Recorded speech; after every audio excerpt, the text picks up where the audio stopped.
오늘은 야고보서 24번째 시간입니다. 치유의 능력이라는 제목으로 말씀을 함께 나누겠습니다. 우리가 지금 계속적으로 말세를 살아가는 이 종말론적 믿음에 대해서 첫째는 종말론적 재물관에 대해서, 또 이제 종말론적 인내에 대해서, 또 지난 시간에는 맹세에 대해서 배웠습니다. 오늘은 이 고난 당할 때에 또 우리가 어떻게 살아가야 하는지, 또 즐거울 때에 또 어떻게 살아가야 하는지, 그리고 병들었을 때에 어떻게 대처를 해야 되는지, 이 구체적인 대응 방안을 오늘 우리에게 전해주고 계십니다. 인생의 삶이라는 게 보면 참 변화무쌍해요. 롤러코스터를 타는 것 같아. 슬플 때가 있고, 또 기쁠 때도 있고, 또 좌절해야 할 때도 있고, 또 평안할 때도 있고, 뭐 참 일평생 살아가는 발자취를 보면 정말 변화무쌍해요.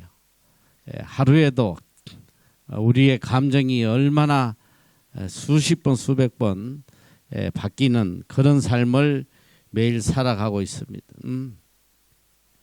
그런데 중요한 건 뭐냐? 성경이 거듭 우리에게 가르치는 가장 중요한 것은 우리의 상황이 아무리 변할지라도 하나님을 향한 우리의 신앙은 절대 불변이어야 된다. 어떤 상황 속에서도 우리의 신앙만은 흔들려서 안 된다. 성경은 이걸 가르쳐 주고 있습니다. 그래서 믿음이란 뭐냐?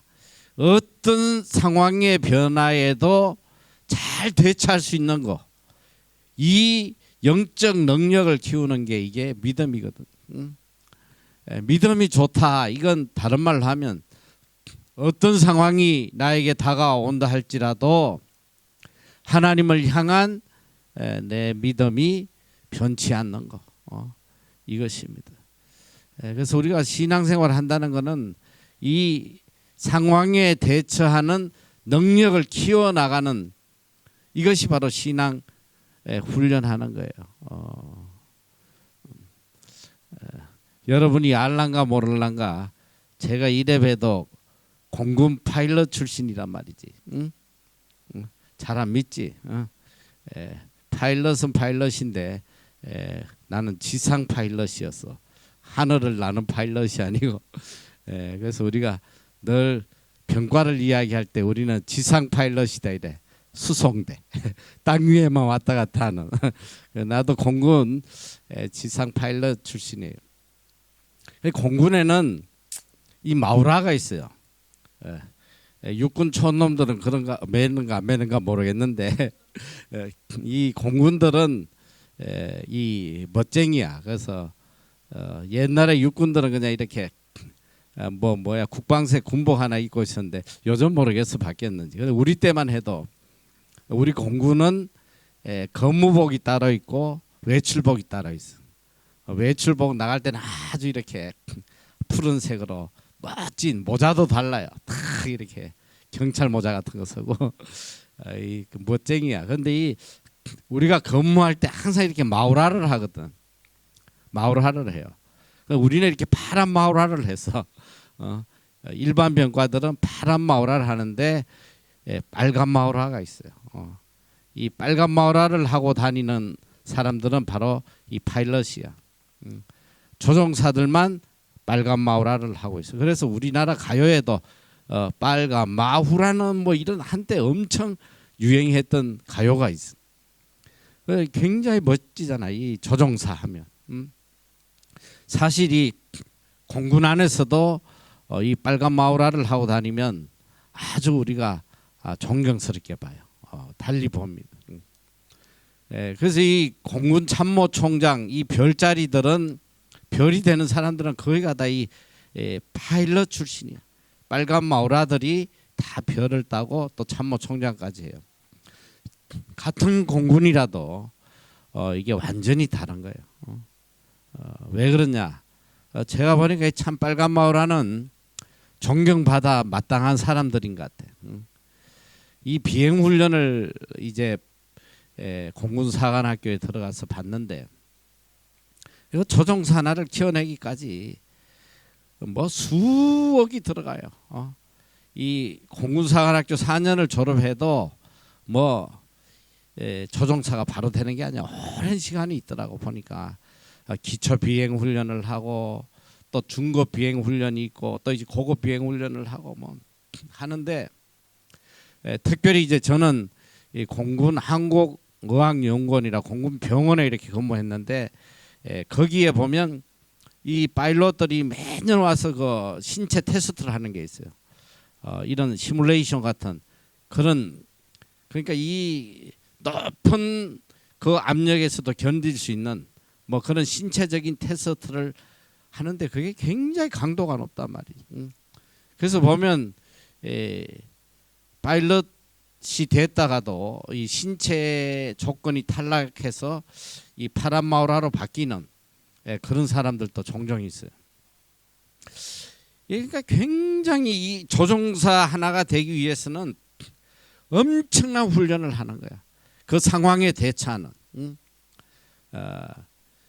그러니까 이 보니까 비행 환경 적응 교육 훈련이라고 APT라는 훈련이 있는데 이게 보니까 여러 가지가 있어. 가속도, 내성 훈련. 이래가지고 어마어마한 속도로 비행기가 날아갈 때에 그 압력이나 이런 걸 견뎌내는. 요즘 이제 많이 사용되는 비행기가 이제 F-35, F-35A라는 기종인데 요걸 하나 내가 예를 들면 이게 마하 1.8이야. 그러니까 시속 몇 킬로로 가냐면 2200킬로로 가요. 이게 제일 빠른 비행기는 아니야. 마하 3.3도 있어. 근데 이 비행기를 예를 들면 1시간에 2200킬로를 날아가는 거야. 여러분이 이제 타고 오는 비행기가 보통 한 900킬로 정도 돼요. 900에서 1000을 왔다 갔다 해요. 그러니까 그 2배 이상 빨리 날아가는데 이게 이 수직으로 어디까지 올라가냐면 무려 고도가 15km야. 굉장히 높아 올라가요. 그 높은 데서 이제 작전을 펼치고 하는데 어마어마한 속도로. 그러니까 이 조종사들이 얼마나 그 환경에 빨리 대처를 해야 되냐면 이 음속 2배 속도로 올라가면 이 신체에 오는 압력이 무려 자기 몸무게의 9배가 온대. 그러니까 눈에 실핏줄이 터져서 눈이 안 보일 수도 있고 그리고 기절해버려요. 어느 순간에 기절해서 의식을 잃는 경우도 있고 그래서 이 신체적 훈련을 굉장히 강도 높게 하는데 거기에 이제 공간 감각 상실 훈련 이건 뭐냐면 이 비행기가 워낙 빠른 속도로 또 이 움직이다 보니까 이 공간 감각을 상실하는 경우가 있어요. 가끔 그런 사고가 나요. 뭐냐면 비행기가 날아가다가 순간적으로 착각하는 거야. 바다를 하늘로 착각하는 거. 바다도 푸르고 하늘도 푸르잖아. 그러니까 바다 속으로 그냥 들어가는 경우도 있고. 그리고 특별히 밤에 이 야밤에 전투를 할 때는 진짜 이건 보통 어려운 게 아니야. 이 하늘과 바다가 구분이 안 되니까. 그래서 뭐 여러 가지 신체 훈련 이게 제일 어려운 거예요. 이걸 통과해야지만 이제 비행 훈련을 제대로 받을 수 있어요. 그래서 사실은 이 조종사들 파일럿들 보면 참 이 인간적으로 굉장히 존경스러운 사람들이야. 어쨌든 엄청난 훈련을 받고 거기에 적응을 해낸다는 거.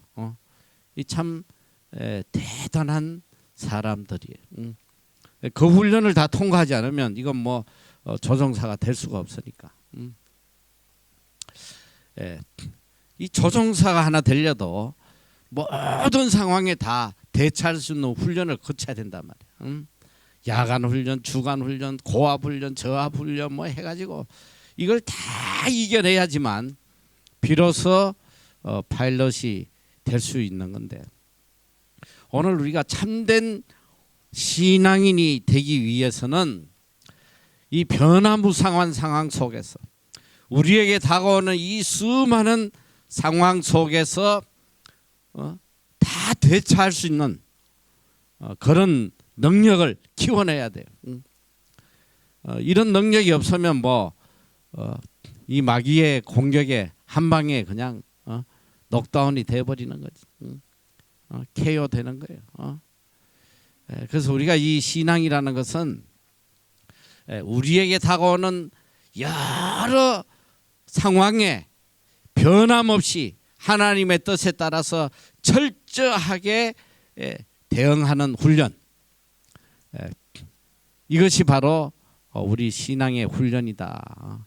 여기에서 완전한 믿음의 사람이 돼야지만 우리가 모든 상황을 이겨나가요.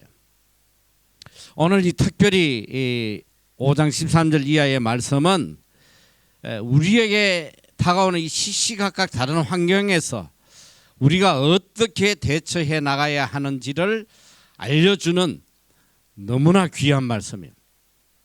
자, 첫째, 우리에게 주어지는 환경, 바로 고난을 대처하는 방법에 대해서 알려주고 있습니다. 13절에 보니까 너희 중에 고난당하는 자가 있느냐? 저는 기도할 것이요. 자, 첫 번째 우리가 대처해야 할 상황이 바로 고난이에요. 이 고난은 우리 삶에 있어서 반드시 거쳐야 될 과정이고, 그게 또 일회성으로 거치는 게 아니에요. 천국 가는 그날까지 계속 거쳐가야 할 하나의 훈련 코스입니다. 그리고 이 고난은 또 우리 신앙 성장에 있어서 필수 코스예요. 이 과정을 거치지 않으면 우리의 신앙은 절대로 성장할 수가 없습니다. 그러니까 이 고난을 피하려고 하면 안 돼. 그리고 고난이 내 인생에 오지 않기를 바라는 거, 이것도 잘못된 거예요. 고난은 반드시 온다는 것을 받아들이고 살아야 돼요. 다만 고난을 어떻게 대처할 거냐. 우리가 이제 하나님께 간구한다면 이 고난을 승리하는, 바르게 대처할 수 있는 능력을 달라고 기도해야 돼. 이것이 우리 구할 바예요. 왜 이렇게 고난이 우리 신앙의 필수 조건이냐. 이 고난이 없으면 우리는 절대로 하나님의 뜻을 분별할 수가 없어요. 그리고 고난 없이는 절대로 천국을 바라볼 수도 없다 이 소리. 그리고 고난 없이는 절대로 하나님과 가까워질 수도 없어. 그리고 고난이 없으면 자기의 모습을 알 수도 없어요. 고난을 통해서만 비로소 영안이 열리게 되고 하나님을 볼 수 있게 되고 천국을 느낄 수 있게 되는. 다 평안하기를 바라지만은 평안하면 다 동물로 바뀌는 거예요. 평안하면 그냥 다 동물 수준에서 머문다 이 소리야. 건강할 때 하나님 찾는 인간들 없어. 병들어 죽게 돼야지. 그때 최고의 신앙이 생기는 거예요. 제일 하나님을 강하게 찾게 되는 그 시점이 된단 말이에요. 건강할 때 뭐 놀기 바쁜데 하나님 찾겠어? 응? 돈 많이 벌어서 부자 되면 하나님 찾지 않아요. 돈 쓰기 바쁜데 하나님 찾을 시간이 어디 있어?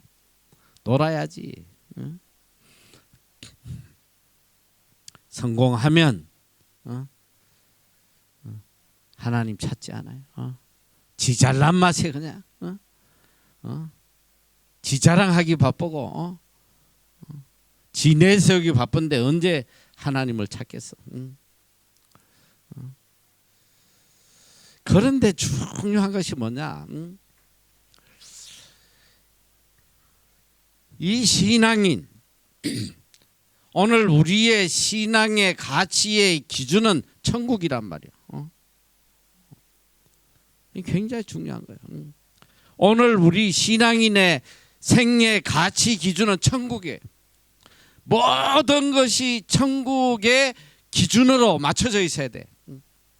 내 모든 가치가 이 천국에 맞춰져서 평가가 돼야 되네. 그런데 놀랍게도 이 천국의 가치 기준을 가질 수 있는 유일한 길이 고난이야. 고난을 통해서만 이 천국의 가치 기준을 갖게 돼. 이게 참 놀랍잖아.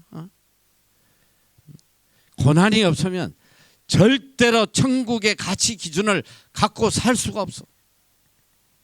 고난이 없으면 우리의 가치 기준이 어디냐면 이 땅에 있단 말이야. 세상에. 잘 먹고 잘 살고 출세하고 여기에 우리의 가치의 기준이 고정이 돼 있어. 절대로 천국 기준으로 살아가지지 않는단 말이야. 고난이 오고 나서야 비로소 우리의 가치 기준이 바뀌어요. 중병 걸려봐. 시한부 인생 살아봐. 가치의 기준이 바뀌나 안 바뀌나. 과거에 그렇게 중요하게 생각했던 세상의 기준들이 다 배설물 같은 거예요. 시래기 같아.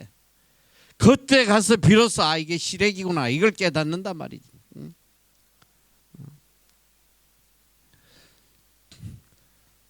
천국은 평안할 때 이루어지는 게 아니에요. 고난 속에서 내 심령의 천국이 이루어져 가는 거예요. 그래서 우리가 지금 산상수훈을 배웠잖아요. 산상수훈의 첫 번째 나오는 게 팔복이에요. 복의 기준이에요. 이 산상수훈 전체는 바로 천국을 이야기하고 있단 말이에요. 천국 기준을. 자, 이 산상수훈의 이 복의 기준이 천국의 기준이 어느 때에 이루어지느냐? 보니까 가난과 애통과 줄이고 목마름과 거리고 욕과 핍박을 통해서 비로소 천국의 기준이 이루어져 간다는 거예요. 팔복이 그 내용 아니야? 심령이 가난하고 심령이 애통하고 그냥 을을 위해서 핍박받고 고난받고 이런 삶을 통해서 비로소 천국의 복이 천국의 기준이 내 마음속에 새겨진다는 거예요. 그래서 이 고난은 우리에게 필수적이며 우리에게 너무나 유익한 것이다. 그래서 시편 119편 71편에 보면 고난 당한 것이 내게 유익이라. 이로 인하여 내가 주의 율례를 배우게 되었다. 고난을 통해서만 내가 주의 율례를 배웠다. 하나님의 뜻을 깨닫게 된다는 거지. 고난이 없으면 짐승처럼 살다 가는 거예요. 욥기 23장 10절도 보니까 나의 가는 길을 오직 그가 아시나니 그가 나를 단련하신 후에 내가 정금같이 나오리라. 고난을 통해서 우리가 정금같이 만들어져 간다는 거예요. 이 고난은 우리 영적인 삶에 있어서 축복이요. 필수 과목이다. 반드시 우리가 거쳐가야 할 신앙의 한 코스라는 거. 자, 이런 고난이 분명히 너희 중에 있을 것이다. 예수 잘 믿으면 고난이 없을 것이다. 그런 이야기가 아니에요. 아무리 예수를 잘 믿어도 너희 중에 고난이 있을 것이다. 고난 당하는 자가 있다. 그런데 그 고난이 올 때에 어떻게 할 것이냐? 저는 기도할 것이요. 기도하라는 거야. 고난을 물러가게 해달라고 기도하는 것이 아니고 이 고난을 이길 수 있는 힘을 달라고 하나님께 기도하라는 거예요. 기도해라. 기도를 통해서 이 고난의 의미를 깨닫게 돼요. 첫째, 이 고난이 도대체 나에게 어떤 의미인가? 이걸 깨닫게 돼요. 그리고 하나님의 뜻을 분별하게 돼요. 왜 이 고난이 오게 됐는지 그 이유를 깨닫게 되고 또 기도를 통해서 고난을 이기는 힘을 얻게 된다는 거예요. 고난을 이기는 유일한 방법이 기도라는 거예요. 고난 당하면 기도해라. 기도해서 고난의 뜻을 깨닫고 고난을 이길 수 있는 능력을 하나님 앞에 구하라는 거예요. 그래서 이제 앞으로 우리가 살아가다가 보면 끝없는 고난이 우리 삶에 올 거란 말이지. 고난 당하지 않게 해주세요. 이런 기도 백날 해봐야 고난은 온다 이 소리야. 왜? 우리를 영광스러운 자로 만드시기 위해서, 우리를 정금처럼 만들기 위해서 하나님은 반드시 우리에게 고난을 주신다. 고난을 안 주시면 사생자다. 버린 거야. 그냥 동물처럼 살다 가라. 그냥 먹고 마시고 그냥 세상에 낙을 누리다가 그냥 가라. 이건 사생자야. 간섭하지 않는. 여러분, 부모가 사랑하는 자녀에게 매를 들잖아. 매를 들어요. 이게 세상이 거꾸로 돼가지고 체벌하면 말이지. 부모가 깜빵에 가고 말이지. 참 마음에 안 들어. 이 성경적 교육과는 매를 때려야 돼요. 매를 아끼면 자식을 망하게 한다고 그래 성경이. 매를 때릴 때 주로 가죽으로 때리라고 그랬어. 대표적인 게 뭐냐? 혁대. 이 혁대를 빼가지고 그냥 실제로 그렇게 자식을 키운 분이 계시더라고 보니까 저기 수원의 그 침례교 김장한 목사님이라고. 그분 그 책을 한번 봤더니 애를 이 혁대를 갖고 때려서 키웠다고 하더라고. 그 자식들이 얼마나 빗나간지 몰라요. 여러분이 알란가 몰라. 그 사모님 미국 사람이야. 그래서 아이들이 미국 애들이 그 한국 학교 생활을 하면서 놀림 당하고 뭐 이러면서 애들이 중고등학교 때 다 이렇게 삐딱하게 나가서 뭐 가출하고 뭐 그런 것 같아. 그러다도 혁대로 막 때려놓으니까 더 가출해 버리죠. 그런데 지금 보니까 그렇게 키워놨더니 다 목회자가 되고 아주 훌륭하게 자식들이 잘 자랐어요. 매를 들여야 돼. 우리 건욱이도 5살 때부터 상 위에 올라가지고 해초리 맞고 자랐어.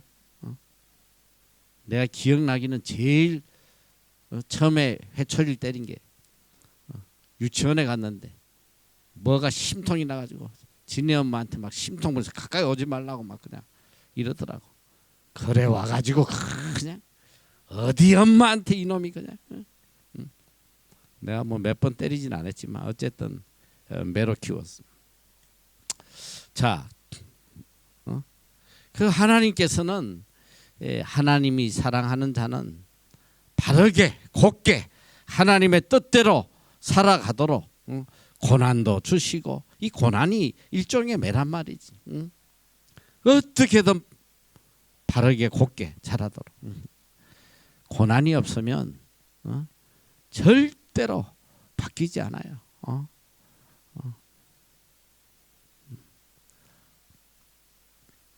자, 그리고 둘째는 보니까 즐거워하는 자가 있느냐.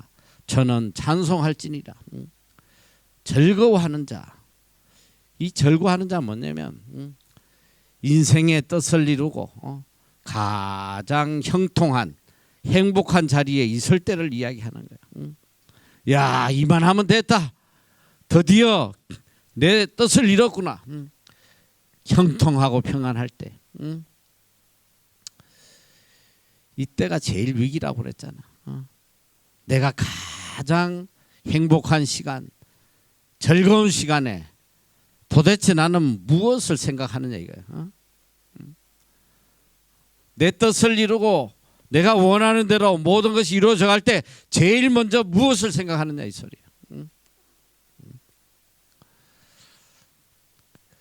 우리가 지금 계속 역대 왕들을 배우고 있지만 이 즐거울 때 정상의 자리에 갔을 때에 안 망한 왕이 없더라 이 소리지. 즐거울 때 이 인간들은 다 하나님을 잊어버리게 돼 있어. 이게 어떻게 보면 인간의 본성인 것 같아요. 고난이 와야지 그때 비로소 하나님을 찾고 하나님께 무릎 꿇고 나오더라 이 소리야.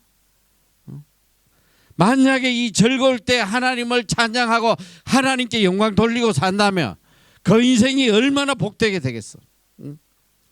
그런데 안타깝게도 즐거울 때에 다 하나님을 잊어버린단 말이지. 이게 인간의 모습이에요.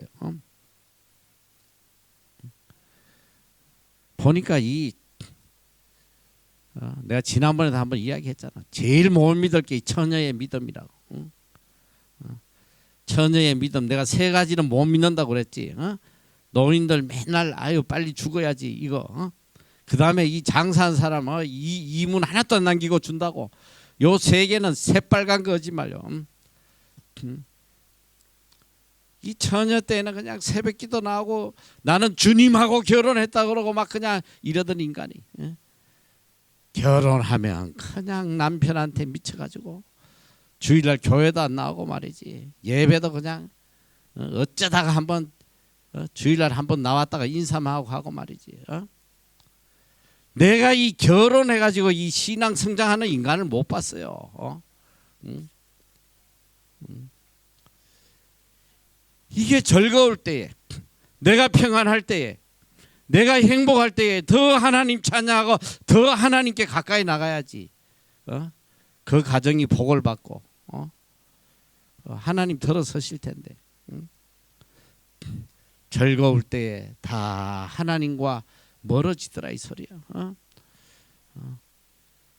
제일 위기의 순간이야. 모든 것이 형통할 때 이게 제일 위기의 순간이라 이 소리지. 즐거울 때 하나님을 생각하고 하나님을 찬양할 수 있는 이런 믿음의 사람이 돼야 돼. 제가 중학교 때가 아니고 대학교 2학년 때 결혼을 했다고 그랬잖아. 결혼을 한 건 너무 좋았는데 참 우리 집사람한테 얻어먹고 사는 게 막 너무 답답하고 또 미래에 대한 두려움도 많고 그때는 제일 내가 부러웠던 게 뭐냐면 우리 집이 이렇게 길모퉁이에 조그만 피아노 가게에 딸린 방 안에서 거기서 살았는데 아침만 되면 그냥 그 지하철역이 그쪽에 있어서 나는 걸어가는 인간을 못 봐서 아침만 되면 왜 그렇게 막 그냥 뛰는 소리가 막 그냥 막 이 지하철 놓칠까 봐 다다다다다. 그런데 그 소리가 그렇게 부럽더라고. 나는 언제 한번 뛰어보나 저렇게. 참 그 직장 없이 1년을 물론 학생이었으니까 야간에 학교를 다니고 있었으니 어떻게든 내가 좀 직장을 가져서 우리 가정을 내가 책임져야 되는데. 그때 마침 그 한전에 그 직원을 뽑는다고 우리 누나가 연락이 해줘가지고 그걸 이제 공부를 하고 그 시험을 보는데 뭐 여러분이 알다시피 한전이 참 쉽게 들어가는 회사는 아니에요. 우리 때만 해도 뭐 134대 1인가 뭐 그랬어요. 참 경쟁이 치열했어. 근데 그 1차 시험이 있고 1차 합격하면 또 2차가 있어. 또 논문 시험을 봐요. 또 3차 이제 또 이렇게 면접이 있고 이런데 그런데 1차 시험을 보고 난 뒤에 발표가 났는데 뭐 전혀 내가 붙으리라고는 생각을 안 했어. 그걸 어떻게 붙겠어. 그런데 참 이건 정말 기적이지. 하나님의 은혜로 이게 붙었더라고. 1차에 붙었는데 뭐 그 기쁨이야 뭐 말로 할 수가 없지. 그거는 그 제일 이제 뭐 일단은 뭐 완전히 붙은 건 아니라도 이 1차에 붙은 게 막 얼마나 기쁜지. 일단은 바로 집으로 달려가질 못하고 내가 어디를 갔냐면 바로 버스를 타고 교회로 갔어. 교회 가서 뭐 평일이지만 아무도 없는 교회지만 너무너무 감사했어. 하나님께 먼저 감사 영광을 올리게 되더라고. 그러니까 참 뒤돌아보니까 참 그래도 내 삶 속에 그래도 하나님의 은혜가 항상 있었고 하나님의 은혜로 지금까지 왔다. 또 그리고 뭐 내가 큰 믿음은 뭐 그 당시에 크게 뭐 큰 믿음은 없었지만 어쨌든 그래도 제일 먼저 하나님의 은혜를 또 생각하고 산 것이 그게 참 복된 삶이었구나 생각이 들어요. 오늘 우리 그리스도인은 이 정말 중요한 말씀이야. 즐거워하는 자가 있느냐? 저는 찬송할지니라. 여러분이 모든 것이 형통하고 내 뜻이 이루어지고 평안할 때에 제일 먼저 생각하고 찬송 올려야 될 분이 하나님이시라는. 그러면 그 인생이 복된 인생이 되는 거예요. 그런데 즐거워하는 시기에 다 무너진다 이 소리야. 다 무너져요. 이게 참 안타까운 현실이에요. 역대상 17장 1절에 보니까 다윗이 그 궁실에 거할 때에 선지자 나단에게 이르되 나는 백향목 궁에 거하거늘 여호와의 언약궤는 휘장 밑에 있도다. 이 바울이 이 다윗이 이 자기의 백향목 궁을 만들고 앉아 있는데 가장 평안할 때 가장 최고의 정상의 자리에 앉아 있을 때에 그의 마음은 편치 않은 거예요. 나는 이렇게 누리고 있는데 하나님의 궤가 아직 성전 하나 없이 저렇게 휘장 밑에 있구나. 이게 바로 신앙인의 마음이라는 거예요. 항상 하나님을 먼저 생각하는. 어떻게 하든 왜 평안할 때 우리가 더 하나님을 찬양하고 하나님을 생각해야 되냐? 그 평안함 속에 혹시라도 내 육신의 쾌락에 끌려서 죄짓고 또 진실되게 살지 못할까? 이걸 두려워하고 살아야 되는 거예요. 그래서 야고보서 4장 9절에 보면 슬퍼하며 애통하며 울지어다. 너희 웃음을 애통으로 너의 즐거움을 근심으로 바꿀지어다. 가장 평안할 때에 오늘 우리가 해야 될 이 자세를 이야기하고 있다 이 소리야. 평안할 때 기쁨할 때는 게 아니라 오히려 슬퍼하며 애통하며 혹시라도 내 자신도 모르게 죄악에 빠질까봐, 육신의 쾌락으로 나태해질까봐, 즐거움을 근심으로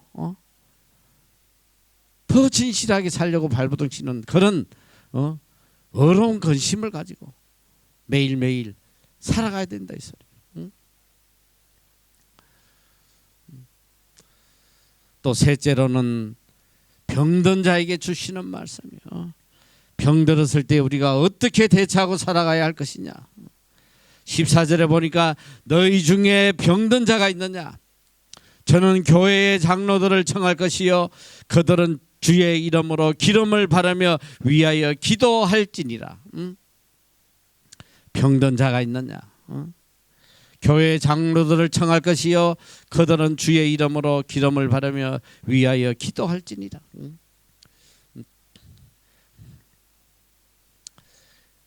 뭐 여기에 장로들을 청하여 이 말은 뭐 예수님 당시에 또 야고보 시대하고 지금은 많이 상황이 달라졌어요. 이걸 우리가 영적으로 이제 해석을 하면 이 병든 부분을 의사가 아니라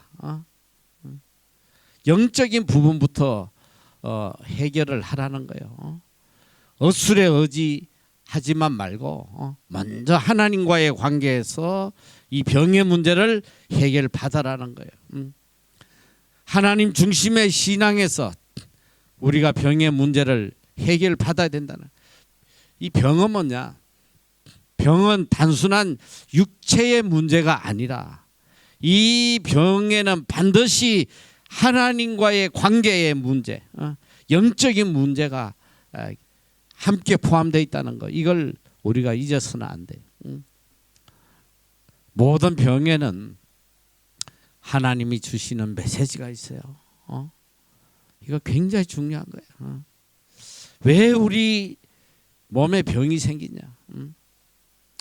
하나님께서 보니까 이 병을 아무 이유 없이 병을 주시진 않아. 이 병은 어떻게 보면 하나님이 우리에게 주시는 마지막 경고라고 생각이 들어요. 이 병이 오기 전에 많은 하나님의 워닝이 있더라고. 우리가 죄에 빠져 있고 하나님을 떠나 있고 가서 안 될 길로 가고 있을 때에 하나님이 여러 단계의 워닝을 주세요. 이제 제 개인적인 간증을 잠깐 하면 저는 뭐 우리 어머니가 어릴 때 서원을 해서 하나님께 바쳤고 그런데 끝까지 주의 종이 되지 않으려고 뭐 발악을 하고 근데 하나님께서 이제 차츰차츰 워닝을 주시더라고. 여러 가지 깨닫고 돌아오도록 워닝을 주시는데도 불구하고 그래서 이 어린아이를 치는 큰 사고를 통해서 그때 내가 하나님께 완전히 서원을 했어요. 이제는 일생을 내가 주의 종으로 살겠습니다. 분명히 했는데 이게 먹고 살만 하니까 이게 실행이 안 옮겨지더라고. 그리고 몇 년을 미적거렸냐? 13년을. 한전에 들어가니까 그 마음이 싹 사라졌어.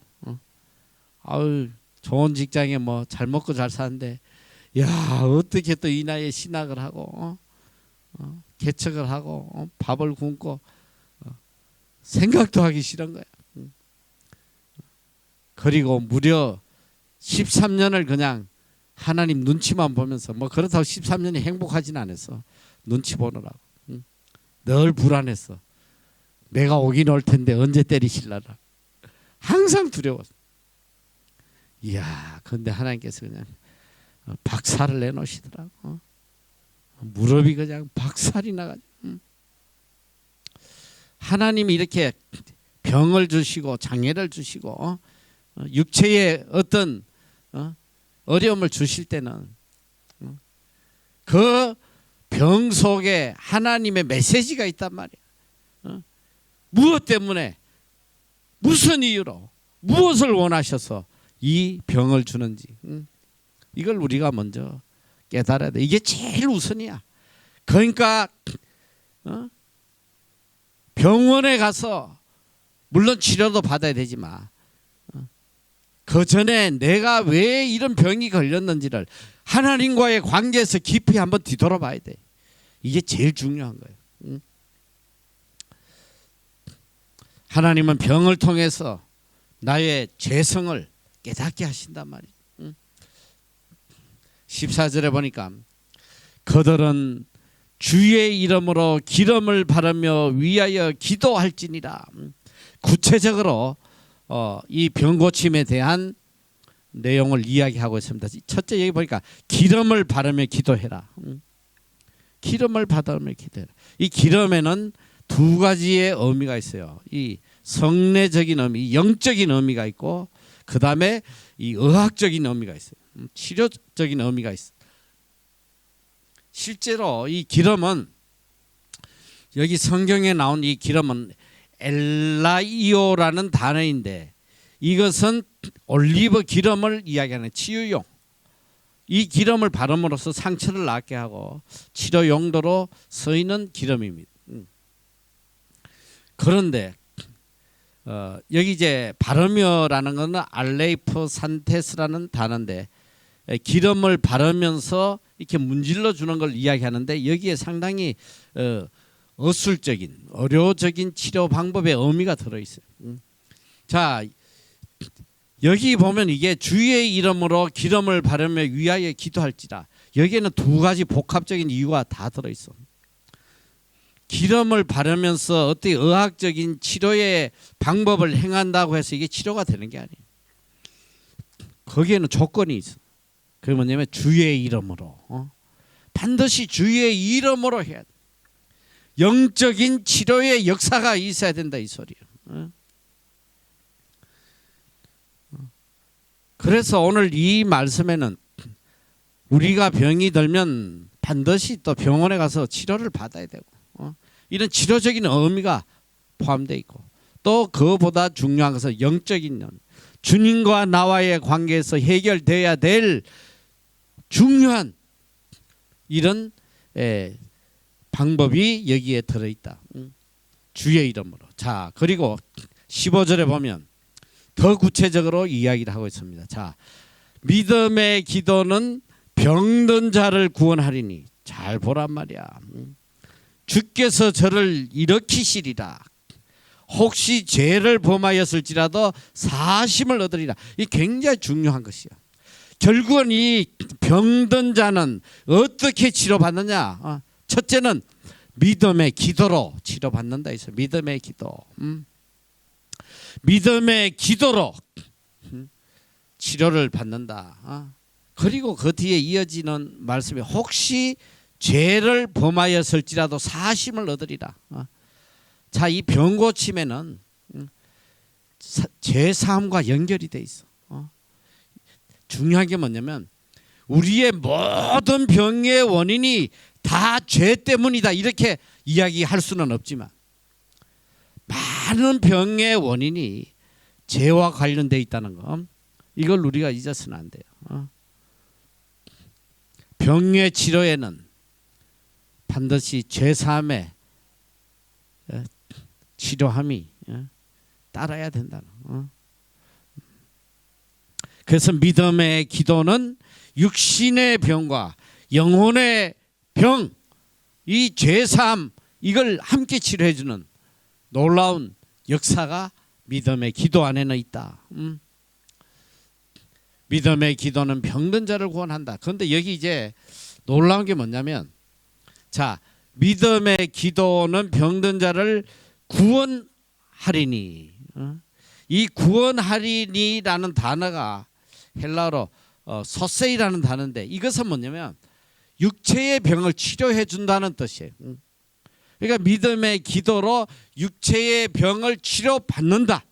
그리고 놀라운 게 뭐냐, 그 뒤에 나오는 믿음의 기도는 병든 자를 구원하시리니 주께서 저를 일으키시리라. 이 일으키시리라는 단어는 에게레이라는 단어인데 영을 일으킨다. 영을 일으킨다. 영적인 치료함을 이야기하는. 그리고 마지막에 나오는 죄사함을 얻으리라. 이 죄사함, 사심은 이 앞에 세스타이라는 단어인데 전인적 치료를 말하는 거예요. 이건 뭐냐면 영과 육의 치료를 함께 이야기하고 있다. 그래서 병은 단순히 육체적인 병뿐 아니라 바로 우리의 죄사함의 문제도 함께 다루고 있다는 거. 병든 자, 병든 자는 어떻게 해야 된다? 기도해야 돼. 믿음의 기도를 해야 되는데 병든 자는 무조건 의술만 의지해서 안 되고 병원만 찾아가서도 안 되고 병든 자는 먼저 하나님과의 관계를 돌아보고 내가 하나님과의 관계에서 어떤 문제가 없는지 내 속에 죄악이 없는지 하나님 앞에 회개할 거 회개하고 그리고 믿음의 기도를 해야 된다. 이 믿음의 기도. 그러니까 이게 기도는 하는데 믿음이 없어서 기도의 능력이 나타나지 않아. 여러분 믿음의 기도가 얼마나 놀라운 건지 알아요? 성경에 보면 예수님께서 이 병든 자를 치료하실 때 그 치료해 주시는 근거가 뭐냐면 그 병든 자의 믿음이에요. 내 믿음이 너를 구원한다. 자, 이 여러 사건이 있는데 내가 대표적인 걸 하나 두 개를 이야기하면 마태복음 9장 20절에 보면 12해를 12년 동안 혈루증을 앓은 여자가 예수님의 뒤에 와서 그 겉옷 갈을 만지니 자, 이 여인이 한 행동은 아무것도 없어. 예수님에게 찾아가서 주여 내 병을 고쳐주세요 이렇게 때를 쓴 것도 아니고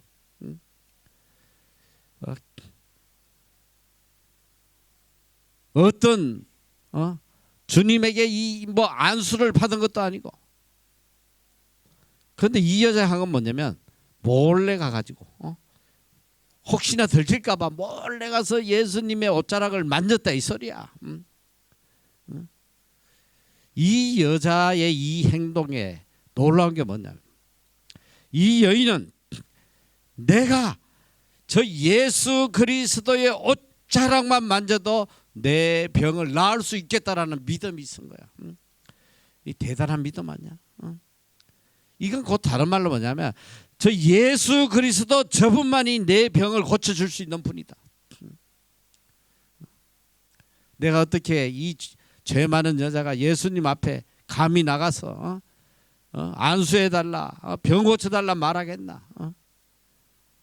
그저 나는 저 예수님의 옷자락만 만져도 내 병을 나을 것이다. 이런 믿음이 있었다. 이 믿음이 이 병을 낳았다. 그러니까 예수님께서 이렇게 보니까 예수께서 돌이켜 22절에 그를 보시며 가라사대 따라 안심하라. 내 믿음이 너를 구원하였다 하시니 여자가 그 시로 구원을 받으니라. 무슨 믿음? 내 믿음이 그 믿음 뭐야? 옷자락 만졌던 믿음. 이게 무슨 믿음이야?